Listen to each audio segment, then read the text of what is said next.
अब्बासी खिलाफत, उत्थान से पतन तक। The Abbasid caliphate, rise and fall. परिचय। अब्बासी खिलाफत, अब्बासिड कैलिफेट इस्लामी इतिहास का स्वर्ण युग माना जाता है। 750 ईस्वी से 1258 ईस्वी तक फैला यह साम्राज्य न केवल धार्मिक शक्ति का केंद्र था, बल्कि विज्ञान, कला, संस्कृति और दर्शन का भी अग्रदूत बना। यह वह युग था जब इस्लामी सभ्यता ने ज्ञान और नवाचार के माध्यम से दुनिया को प्रकाशित किया। उमय्यद खिलाफत के पतन के बाद पैगंबर मोहम्मद सा के चाचा अल अब्बास के वंशजों ने 750 ईस्वी में सत्ता संभाली। अबू अल अब्बास अस्सफ़ा, अबू अल अब्बास आसफ़ा पहले अब्बासी खलीफा बने। राजधानी दमिश्क से हटाकर बगदाद बनाई गई, जो शीघ्र ही विश्व का सबसे समृद्ध और बौद्धिक शहर बन गया। अब्बासियों ने समानता, शिक्षा और ज्ञान को शासन की नींव बनाया। यह युग इस्लामी पुनर्जागरण, इस्लामिक रिनेसांस का प्रतीक बन गया। समानता और बहुसंस्कृतिवाद।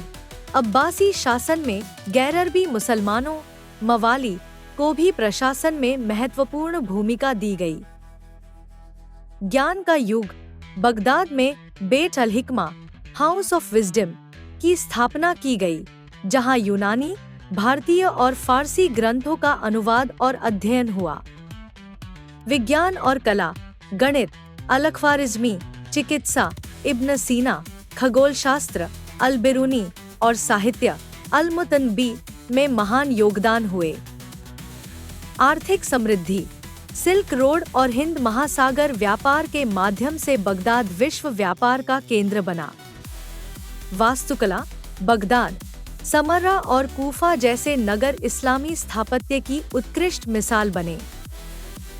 समय के साथ साम्राज्य बहुत विशाल हो गया, जिससे नियंत्रण कठिन होने लगा। प्रांतीय गवर्नरों और सैन्य सरदारों ने स्वतंत्रता की मांग की। स्पेन में उमय्यद कोर्डोबा खिलाफत और मिस्र में फातिमी खिलाफत उभर आई। 9वीं और 10वीं सदी में तुर्की सैनिकों, मैमलक्स और बुयिद वंश का प्रभाव बढ़ा, जिससे खलीफा केवल प्रतीकात्मक नेता बन गए। अंततः 1258 ईस्वी में मंगोल सेनाओं ने हलाकू खान के नेतृत्व में बगदाद पर आक्रमण किया। शहर जला दिया गया और अंतिम अब्बासी खलीफा की हत्या कर दी गई। बगदाद की विनाशलीला ने इस्लामी स्वर्ण युग का अंत कर दिया। अब्बासी खिलाफत मानव इतिहास के सबसे उज्जवल युगों में से एक था, जहां ज्ञान, कला और संस्कृति ने सीमाओं को पार किया। यह साम्राज्य साबित करता है कि सभ्यता की असली शक्ति तलवार में नहीं, विचार और विद्या में होती है। हालांकि यह साम्राज्य अंततः नष्ट हो गया, लेकिन इसकी विरासत, विज्ञान, गणित, साहित्य और दर्शन ने यूरोप के पुनर्जागरण को प्रेरित किया। अब्बासी युग मानवता के इतिहास में प्रकाश और प्रगति का प्रतीक बना रहेगा।